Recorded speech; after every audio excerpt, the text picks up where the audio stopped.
Es complicada la situación que se vive en Medio Oriente. ¿Cuál es la posición de nuestro país? Saludo con muchísimo gusto al senador Héctor Vasconcelos. Él preside la Comisión de Relaciones Exteriores en el Senado de la República y bueno, ha sido propuesto por el presidente de la República como embajador de México ante las Naciones Unidas. Héctor, bienvenido. Muchas gracias, senador. Muchas gracias nuevamente por esta invitación a renovar nuestro diálogo. Oye, Héctor, en este diálogo que se da en medio de que el presidente de la República te propone como embajador de México ante las Naciones Unidas, en medio del conflicto que estalló justo hace una semana allá en Medio Oriente. Pero no fue consecuencia de lo primero. No, desde antes ya se había mencionado, había trascendido desde antes y me consta. Un pajarito a mí me lo dijo, te voy a confesar, antes del conflicto, sí, ya que te ibas allá a la ONU. Se pasea por aquí, por cierto, Héctor. Oye, pero senador, muy complicada la situación en Medio Oriente y de llamar la atención que pues a la inteligencia, a los servicios de inteligencia pues más afamados, más destacados, más reconocidos del mundo, parece que los agarró dormido este ataque por parte de Hamás. Mira, esto es una verdadera tragedia por donde lo quiera uno mirar. El conflicto que se ha dado en lo que fue llamado Palestina durante un mandato británico. Entonces, recordarás que en 1947 la ONU pone en acción un plan para establecer un Estado judío en Palestina.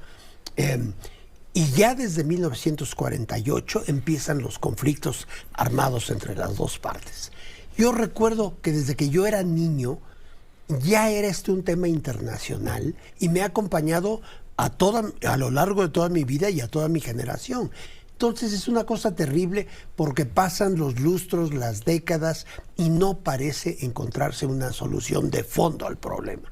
Un acontecimiento como el del último fin de semana hace todavía más difícil llegar a una solución de fondo. Ha habido muchos esfuerzos, recuerdo los acuerdos de Oslo, ¿verdad?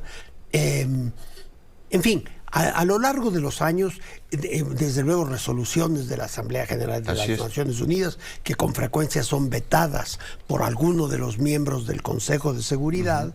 En fin, por ninguna parte se ha logrado, por ejemplo, el establecimiento de dos estados, cada uno independiente, soberano y con una relación de respeto recíproco entre las dos naciones, sin ninguna de estas apuestas a la destrucción de uno u otro de los bandos en conflicto, que es la tragedia de fondo, ¿no? Héctor, pues primero el reclamo, porque parece un reclamo por parte de la embajadora de Israel en México a nuestro gobierno y al presidente López Obrador, pues de que no condenara enérgicamente los ataques de Hamás a Israel. Esto es algo que se da en diplomacia, que una embajadora le haga ese tipo de señalamientos a un presidente de la República, pues que está respetando además sus políticas exteriores, que no son de hoy, son de hace mucho tiempo. A ver, hay que entender que los ánimos estaban particularmente, ¿cómo se dice?, caldeados a principios de la semana. Todo fue una gran sorpresa, como decías, incluso para las fuerzas de seguridad tan prestigiadas de Israel. A ver, pero yo pienso que el caso de México es muy claro. Hay un documento que emitió la Secretaría de Relaciones Exteriores el domingo y luego están las palabras del presidente el lunes y a lo largo de la semana. Algunos comentaristas y algunos elementos políticos han querido ver una contradicción, cierto conflicto entre ambas cuestiones. Yo no lo creo. Yo creo que en el fondo, bueno, por una parte el documento de relaciones da una explicación incluso histórica de las raíces del conflicto actual y el presidente, a mi modo de ver, lo que quiso es nuevamente dejar en claro que México no toma partido en asuntos internacionales extranjeros. En primer lugar, porque es uno de los principios constitucionales de nuestra política exterior, pero además porque tenemos la idea de que México, si toma cierta distancia de ambas partes de un conflicto, entonces puede llegar a constituirse en lo que yo he llamado un país puente, ¿verdad?, para examinar las posibilidades, al menos, de que vuelvan a sentarse a la mesa las partes en conflicto. ¿Y si se condenó la violencia, senador? Absolutamente. Porque luego dicen por ahí que no hubo condena a los actos violentos, y se condenó en más de una ocasión. Exactamente. Oye, y vas, senador, serás embajador ya en unas cuantas semanas. Bueno. Todo esto sí me ratifican mis colegas senadores y senadoras. Yo diría que hay altas posibilidades de que sea ratificado. ¿Tú qué opinas, senador? Vamos a ver, ya algunos alguien me ha han mostrado dicho su rechazo, que no quieren votar para ratificarme porque no quieren que me vaya del Senado. Mira, nada más. Lo cual me toca el corazón, ¿no? Bueno, no, pero una vez que te ratifiquen, hay un proceso y todavía llevará cierto tiempo. Yo tengo que pedir licencia al Senado, y luego compareceré precisamente ante la Comisión de Relaciones Exteriores, presentaré mi programa de trabajo. Y ¿te quedas a la discusión y aprobación del presupuesto? Sí, yo espero. Es decir, tiene que ocurrir la aprobación de la ley de ingresos antes del 30 de octubre. De modo que pues ya faltan 2 semanas. Creo que esto va a pasar probablemente hacia finales o mediados de la semana próxima.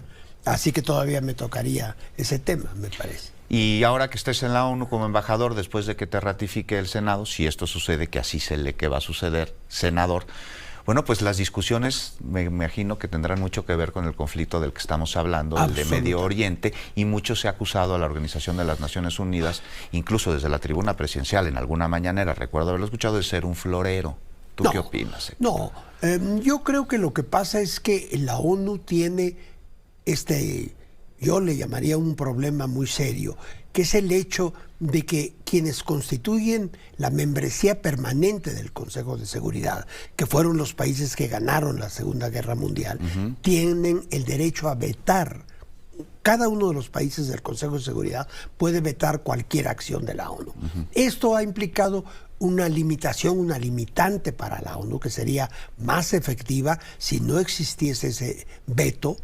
Por otro lado, ya la composición del Consejo de Seguridad es un tanto anacrónica, me parece a mí, porque ya no representa la distribución de fuerza política en el mundo 75 años después de la fundación. Digo, años más, años menos, 3/4 de siglo. ¿Necesita llegar la transformación también al Consejo de Seguridad de la ONU? Desde luego, yo creo que sí, y muchos países dentro de la ONU comparten este parecer nuestro, ¿no? Pero una cosa que yo siempre digo, con todo y sus limitaciones, el hecho de que ha crecido mucho, se ha burocratizado un tanto, con todo y eso el mundo es mucho mejor porque existe la ONU. Yo de eso estoy convencido. Y no hay sino que ver su antecedente, la Sociedad de Naciones, que solo estuvo activa durante 19 años y no pudo evitar la Segunda Guerra Mundial, que era la idea para la cual se creó la Sociedad de Naciones.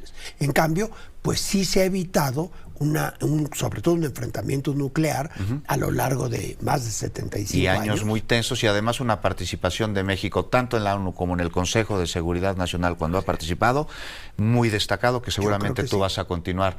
Senador, muchísimas gracias por habernos acompañado. Ratificado. Que seguramente así será. No. Gracias, Héctor. Gracias nuevamente.